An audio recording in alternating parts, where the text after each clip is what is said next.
What's up, squad? It's your squid, aka the Anxious Squid, here at Anxious Squid Productions.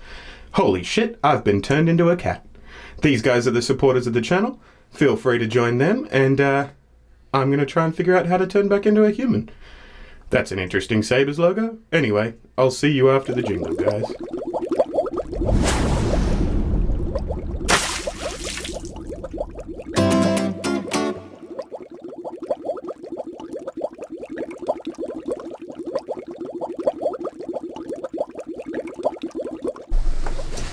What's up, squad? Thanks for clicking on the title or the thumbnail or whatever, however you ended up here and whatnot.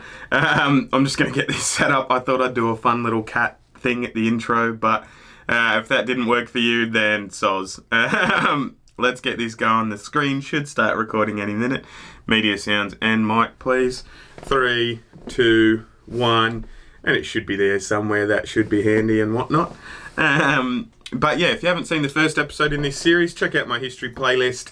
I'm an American immigrant. I arrived here in late 2019 and, pending green card application, it's taken fucking forever, but that is what that is, circumstances are what they are. They're not what they're not, etc., etc. This is episode 2 in Crash Course's US history playlist. As I said, if you didn't see episode 1, check out the history playlist, but if you did see episode 1, here we are with episode 2. It's called When is Thanksgiving? Colonizing America, Crash Course US History, episode 2. The link is in the description if you want to watch that video without my, ugly mug and all my reactions to it and whatnot. But yeah, the point is, I'm an American immigrant. I would like to learn about American history from some American perspectives, if that makes sense. I will probably be doing other history reactions, but I think John and Hank Green, the Green brothers, are more likely than not to give me a balanced view without bias, other than the bias that is inherent within them, without conscious bias, I suppose. Anyway, I'll stop blabbing and we'll get into it. Hi, I'm John Green. This is Crash Course US History, and today we're going to tell the story of how a group of plucky English That's people... not synced up. That wasn't me, Hi, that was I'm him. John Green. This is Crash Course US History, and today we're going to tell the story of how a group of plucky English people struck a blow for religious freedom and founded the greatest, freest, and fattest nation the world has ever seen. That's funny. There are a lot of fat people here, though. Like, barren land containing... as an immigrant, I've just got to say I had never seen... Like, I have seen people that are that fat. Like, the fattest person I've ever seen in my life was in Australia, right? But the sheer number of obese people, you know what I mean? Like, there's fat, there's chubby, and there's, like, how are you actually functioning obese? You know what I mean? Like, those people on the fucking little, like, moped chair things, like, that are wider than the fucking chair itself. Like, I've never seen such a wide array of fat people since I came here, until I came here. Invented the automobile, baseball, and Star Trek, and we all lived happily ever after. Star Trek's fucking dope. If it's really that simple, I am so getting an A in this class. Oh, me from the past. You're just a delight.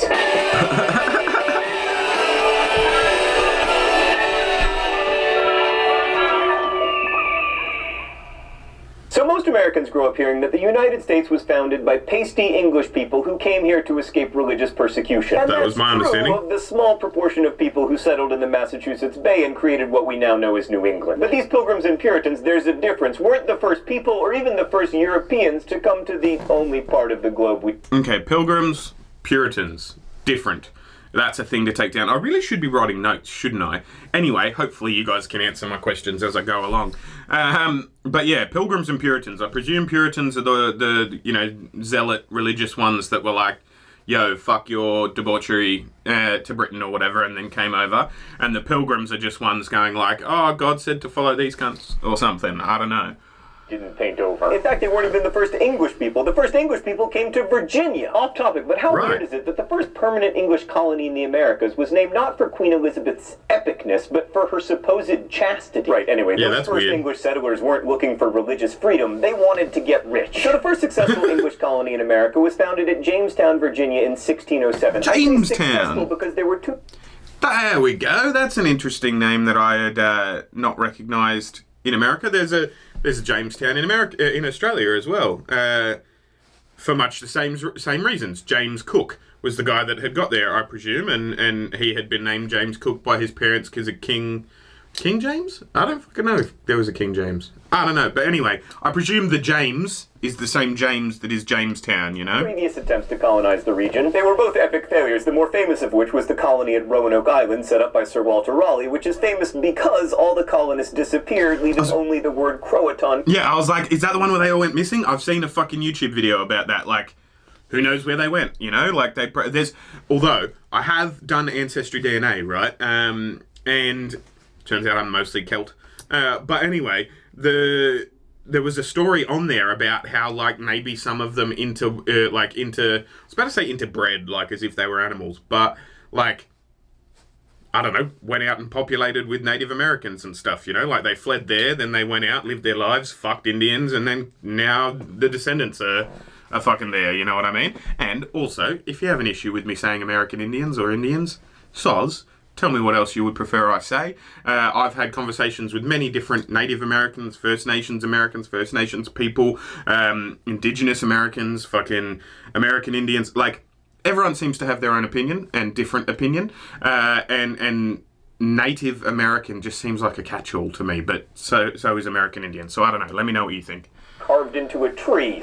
Jamestown was Apologies a project of the if I Virginia offended Company, you. which existed to make money for its investors, something it never did. The hope was that they would find gold in the Chesapeake region like the Spanish had in South America, so there were a disproportionate number of goldsmiths and jewelers there to fancy up that gold, which of course did not exist. Anyway, it turns out that jewelers dislike farming, so much so that Captain John Smith, who soon took over control of the island, once said that they would rather starve than farm. So in the first year, half of the I would rather starve than farm. That's interesting. We're only 2 minutes into this video and I've paused it fucking 88,000 times already, so I'll try and stay on task. Sorry, but yeah, John Smith. I wonder if that's the same John Smith from Pocahontas fame. Who knows?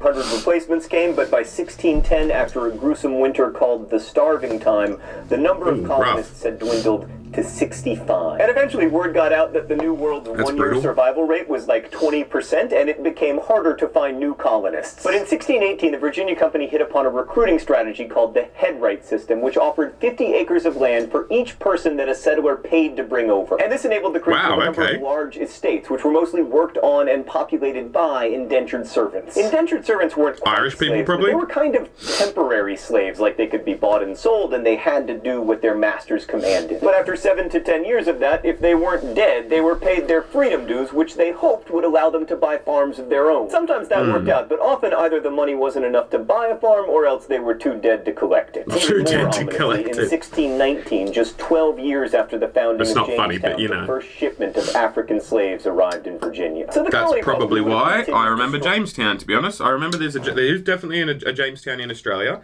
One of my friends lives there. Shout out to Holly, if you're still in Jamestown, actually, near Penrith. I don't know. Who knows if you'll even watch this. Anyway, I lost track again, and I just said I was going to stop pausing. But yeah, Jamestown, I think the reason why Jamestown had lodged in my memory is that's where slaves first arrived. I could be wrong, though.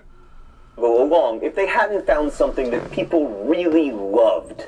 Tobacco. Tobacco had been grown in Mexico since at least 1000 BCE, but the Europeans had never seen it, and it proved to be kind of a thank you for the smallpox, here's some lung cancer gift from the natives. Interestingly, King James hated smoking. He called it there was a King James. There we go. That's probably why the Jamestown. To the nose, but he loved him some tax revenue, and nothing sells like drugs. By 1624, Virginia was producing more than 200,000 pounds of tobacco per year. By the 1680s, more than 30 million pounds per year. Tobacco was so profitable that colonists created huge plantations with very little in the way of towns or infrastructure to hold the social order together. That's generally the way. That always works out brilliantly. The Indians also structured Virginian society. First off, most of the people who came in the 17th century, 3/4 of them, were servants. So Virginia became a microcosm of England, a small class of wealthy landowners sitting atop aristocracy a mass of type thing. That sounds kind of dirty. But it was mostly just sad. The society was also overwhelmingly male, because male I love the Green Brothers. A class of wealthy landowners sitting atop a mass of servants. That sounds kind of dirty.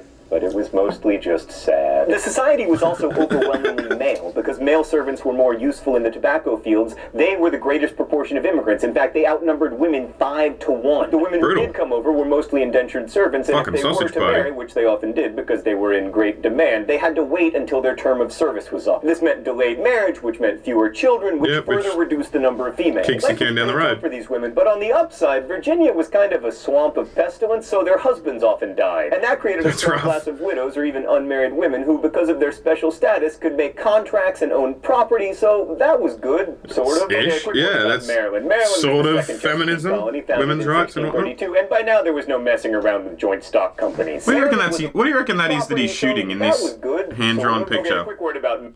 Right where the play button is there. What do you reckon that is? Is that a sheep? Its tail is too long. Is it a raccoon? Its legs are too, like, four-legged animal-y, you know? Like, the raccoons look a bit more bipedal with their hands and fucking legs and stuff. Like, that looks like a hoof. Like an animal with a hoof.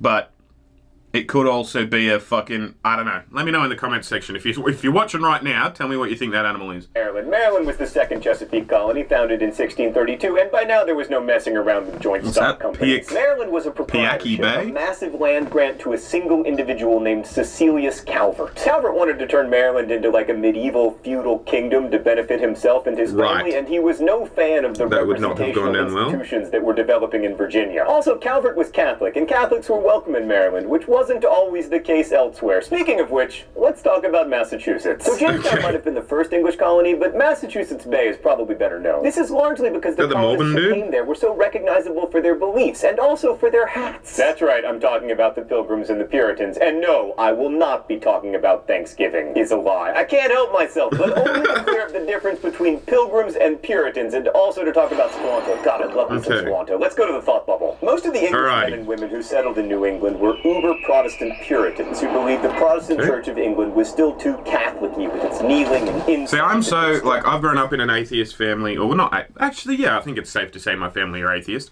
I'm what you would call agnostic. I'm not hedging my bets anywhere, you know what I mean? Like, I am not, I'm not sold on any of the major religions at the moment. I've given them all a chance, and I'm like, I've got issues with all of them, but I'm also not going to sit here and claim to be the bearer of all knowledge, that all humanity is somehow duped upon and I know more and better and etc. I don't know, is the answer. If people ask me if I'm religious, I don't fucking know, you know what I mean? But, I generally speaking, I don't really even know the difference between Protestant and Catholic. I know they're different. I know they fucking hate each other.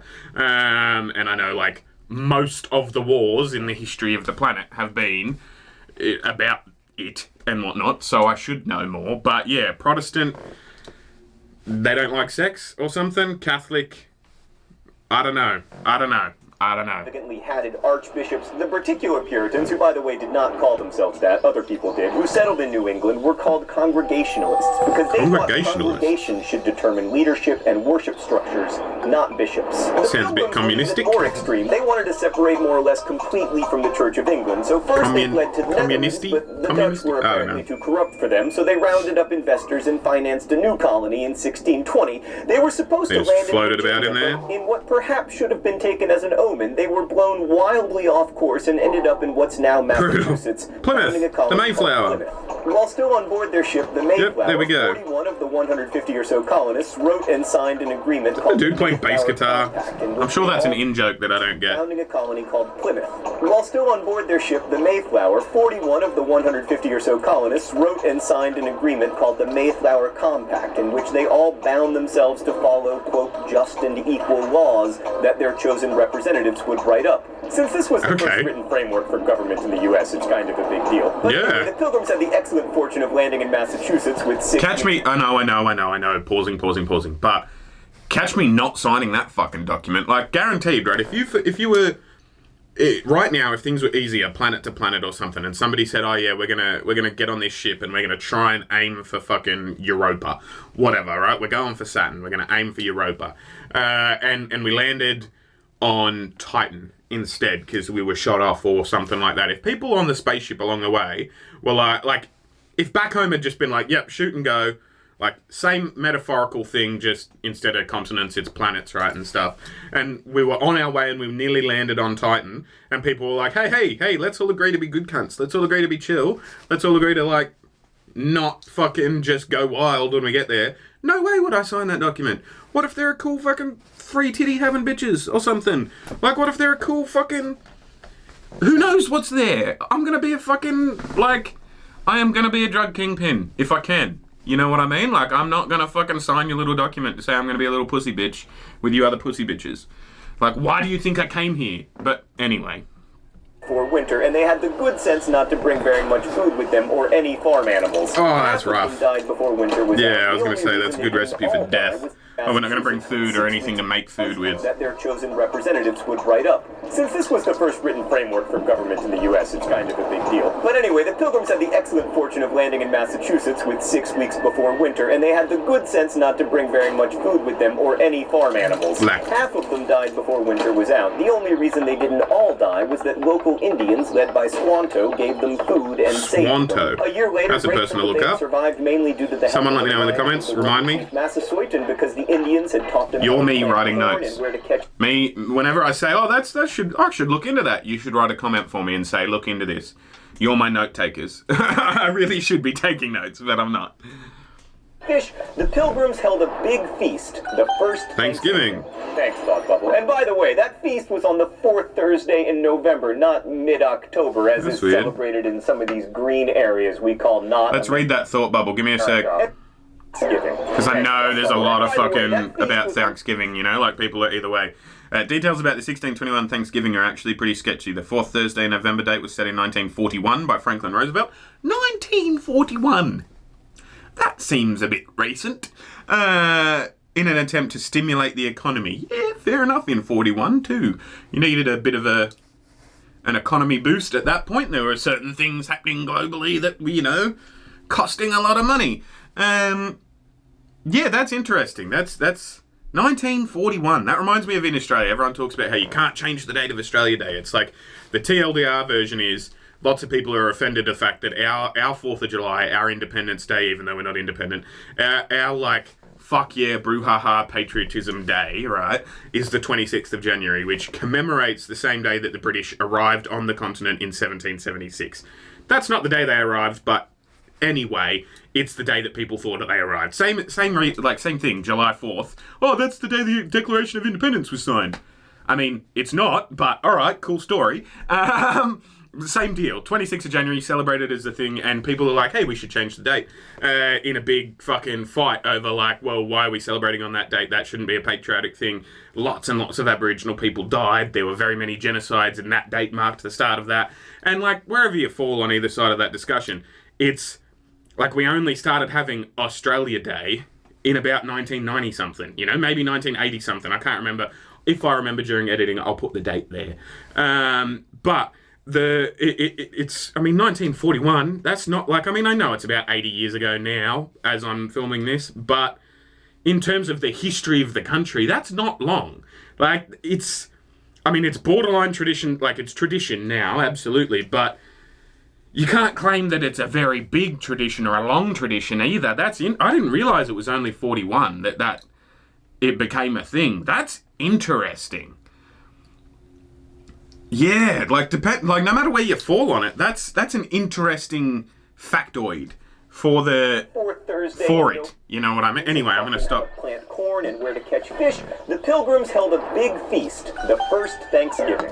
Thanks, Thought Bubble. And by the way, there was a football on the turkey. That's funny. Thursday in November, not mid-October, as is celebrated in some of these green areas we call not America. Anyway, Squanto was a pretty amazing character, and not only because he helped save the Pilgrims. He found that almost all of his tribe, the Patuxet, had been wiped out by disease, and eventually settled with the Pilgrims on the site of his former village, and then died of disease because he was always ruining everything. So the Pilgrims struggled on until 1691, when their colony was subsumed by the larger and much more successful Massachusetts Bay Colony. The Massachusetts Bay Colony was chartered in 1629 by London merchants who, like the founders of the Cape Cod looks like it'd be pretty. I've never been there before. Is that what it's called? Is it still Cape Cod? Bay Colony. The Massachusetts Bay Colony was chartered. If that is an accurate map, that bay in there that says first anchorage of the Mayflower, that would be a fucking beautiful part of the world, surely. Let's get an American map up. No, we'll do it after the video. But, like, if that is actually an accurate map, where would that be? Is that up near, like, Maine or something? No, that's further... I don't fucking know, but that looks cool. If Cape Cod is a thing that still exists, is it beautiful? Do people go there on, like, fucking spring break and shit? Like, what type of place is it? Let me know in the comments, please, note takers. Like the founders of the Virginia Company hoped to make money. But unlike Virginia, the board of directors relocated from England to America, which meant that in Massachusetts... So the Cambridge Agreement of 1629 was the pact entered into by board members which moved control of the company to the colony. It also led directly to the founding of Boston. Autonomy and self-government than they did in Virginia. Social unity was also much more important in Massachusetts than it was in Virginia. The Puritans' religious mission meant that the common good was, at least at first, put above the needs or the rights of the individual. Those different ideas in the North and South about the role of it's an ideology, though. Continue until now. Oh god, it's time for the mystery document. Is he gonna shock himself? The rules are simple. I read the mystery document, which I have not seen before. If I get it right, then I do not get shocked with this shock pen. If I get it wrong, I do. All right. Makes sense. We must be knit together in this work as one man. We must entertain each other in brotherly affection. We must be willing to abridge ourselves of our superfluities. Superfluities? I don't know. For the supply of others' necessities, we must uphold a familiar commerce together in all meekness, gentleness, patience, and liberality. For we must consider that we shall be as a city upon a hill. The eyes of all people are upon us, so that if we shall deal falsely with our God in this work we have undertaken, and so cause him to withdraw fucking hell, the platitudes, eh? Like, we made a story and a byword through the world. All right, first thing I know, fucking dramatic back then, weren't they? Is a terrible speller, or possibly wrote this before English was standardized. Also, pretty religious individual. And the community in question seems to embrace something near socialism, abridging the superfluous for others' necessities. Also, it says that the needs of the community many, should be like a city upon a hill, like a model needs for of the few, or everyone. whatever And because that of that saying metaphor, I know exactly where it comes from. The sermon, A Model of Christian Charity by John Winthrop. Yes! Yes! I didn't know that. Punishment! This is one of the most important sermons in American history. It shows us just how religious the Puritans were, but it also shows us that their religious mission wasn't really one of individualism, but of collective effort. In other words, the needs of the many outweigh the needs of the few. Hey, that's what I just said! But this hill metaphor is the basis for one kind of American exceptionalism, the idea that we are so special and so godly that we will be a model to other nations. At least as long, according to Winthrop. The birth of American exceptionalism? Lest you think Winthrop's words were forgotten, they did become the centerpiece of Ronald Reagan's 1989 farewell address. Okay, so New England towns were governed democratically, but that maybe that's where I heard the needs of the many, needs of the few thing. Winthrop's words were forgotten. They did become the centerpiece of Ronald Reagan's 1989 farewell address. Okay, so New England towns were governed democratically, but that doesn't mean that the Puritans were big on equality or that everybody was able to participate in government, because no. The only people who could vote or hold office were church members, and to be a full church member, you had to be a, quote, visible saint. So really... Wow! A visible saint is a person who has had a conversion experience, made a public profession of faith, and has the worldly success which confirms membership in the elect. This idea comes from John Calvin. Wonder if the guy that wrote Calvin and Hobbes had any relation to it. Obviously not, but still. Power stayed in the hands of the church elite. The same went for equality. While it was better than in the Chesapeake colonies or England, as equality went, pretty unequal. As John Winthrop declared, some must be rich and some poor. Some high and eminent in power and dignity, others mean and in subjection. Or as historian sometimes Eric people Toner win and put it, sometimes they lose. Inequality was considered an expression of God's will, and while some liberties applied to all inhabitants, there's still people that believe that to this day. For freemen, women, if you're poor, you must have fucked up in a previous life. Slavery in Massachusetts. The first slaves were recorded in the colony in 1640. There's a whole sect of fucking religious people in Australia, right? I'm going to stop apologising for pausing. This is how we roll. There's a whole sect of religious people in Australia that, like, it is in their doctrine that you are, if you experience circumstances that aren't under your control, that are to your detriment in your lifetime, that's God punishing you for inherent sins within you or previous life sins or whatever. I don't know the exact fucking word for word gospel of their belief, but yeah, it's a whole thing that, like, suffering is a moral virtue or is punishment for a moral virtue, you're not just a victim of circumstance. And one of the people in Australia that conforms to that belief and that signs up to that belief is the fucking Prime Minister. So anyway, really did foster equality in one sense. They wanted everyone to be able to read the Bible. In fact, parents could be punished by the town councils for not properly instructing their children and making them literate. But when Roger Williams called for citizens to be able to I don't know how to feel about that, because it's like, you want kids to be literate, you want them to read and whatnot, but you don't want the only thing for them to read to be the fucking Bible, read another book as well, It's a great fucking set of parameters for, generally speaking, how to be a good bloke. But, there are other avenues of finding that out, Read how to unfuck yourself or whatever. I don't fucking know, he was banished from the colony. So was Anne Hutchinson, who argued that church membership should be based on inner grace and not on outward manifestations like church attendance. William went on to found Rhode Island, so that worked out fine for him. But Hutchinson, who was doubly threatening to Massachusetts because she was a woman preaching unorthodox ideas, was too radical and was further banished to Westchester, New York, where she and her family were killed by Indians. Oh, that's not fun. Someone who doesn't die of disease or starvation. So Americans like to think of their country as being founded by pioneers of religious freedom who were seeking liberty from the oppressive English. But we've already seen that's only partly true. For one thing, Puritan ideas of equality and representation weren't particularly equitable or representational. Yeah, no. In truth, America was also founded by indigenous people and by Spanish settlers, and the earliest English colonies weren't about religion, they were about money. We'll see this tension between American mythology and American history again next week, and also every week. Thanks for watching. I'll see you next time. Yeah, I enjoyed that. Awesome. I'm not going to listen to their credits and stuff, though. Sorry if you want to. As always, if you want to see the video that was just there without my reaction, go ahead and click the links in the description. There's lots of links in the description, including one to how to get your name in that graphic. Many on how to get your name in that graphic. Just click some of the links and do all that jazz. Hit subscribe, hit the like button, do all of that. But yeah, I'll get to episode 3. After the first episode, a lot of people were like, oh, he got this wrong about X, he got that wrong about Y. Feel free to do that again in this video if you disagree with John and you want to tell me something or something like that. More people, more perspectives, the better and whatnot. So, yeah, I'm gonna do some more reactions and stuff. Thanks for watching, as always, guys. And I'll see you when I look at you. You'll see me when you look at me. Thanks for watching.